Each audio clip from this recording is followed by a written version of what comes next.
कासिम एक ऐसा तालिब-इल्म था जो हमेशा अपने होमवर्क को टालने की कोशिश करता था। कभी भी वक्त पर होमवर्क नहीं करता था और ना ही उससे अपनी पढ़ाई का एहसास होता था। हर दिन वो अपने आप से कहता, आज थोड़ा वक्त निकाल कर होमवर्क कर लेता हूँ, लेकिन जब तक स्कूल जाने का वक्त आता वो अपना काम टाल देता। उसकी माँ बार बार उससे समझाती थी, बेटा होमवर्क वक्त पर करो, ये तुम्हारी पढ़ाई का हिस्सा है। लेकिन कासिम की फितरत में लापरवाही थी। आज फिर वो स्कूल जाने के लिए तैयार हो रहा था, लेकिन इस बार भी उसने अपना होमवर्क नहीं किया था।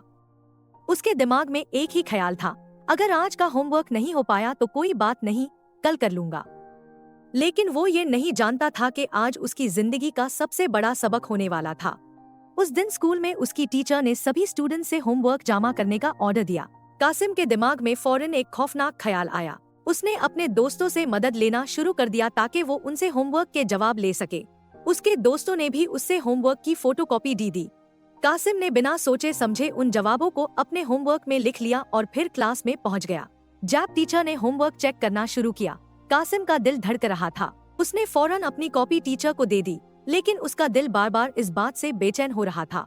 टीचर ने होमवर्क चेक किया और जब उसने कासिम का होमवर्क देखा तो फौरन उसे एहसास हो गया कि ये काम कासिम ने खुद नहीं किया।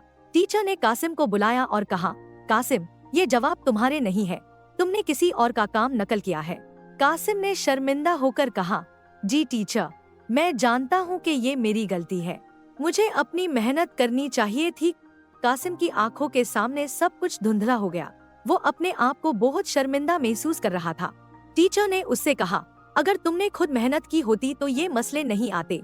टीचर ने नर्म लहजे में उससे समझाया, तुम्हारी कामयाबी इसी में है कि तुम मेहनत करो, ना कि दूसरों के काम पर इन्हिसार करो।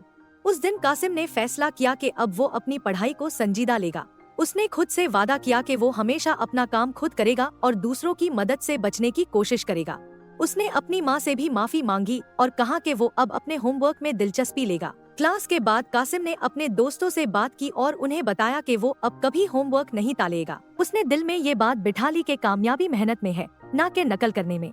उसके बाद उसने हमेशा वक्त पर होमवर्क किया और उसकी पढ़ाई में बेहतरी आई। एक दिन टीचर ने कासिम की मेहनत को सराहा और कहा, कासिम तुमने वाकई बहुत मेहनत की है, तुम्हारा काम अब दूसरों से बहुत अलग है।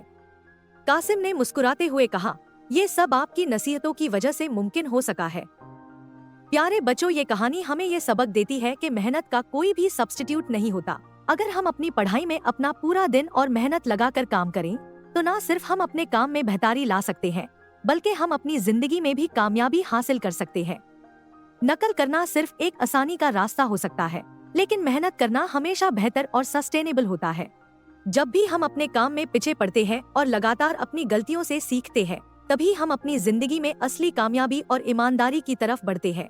कासिम की तरह अगर हम अपने गलत फैसले समझकर अपनी गलतियां सुधारें और मेहनत का रास्ता अपनाएं, तो हम अपनी पढ़ाई में कामयाबी हासिल कर सकते हैं और अपनी जिंदगी को बेहतर बना सकते हैं।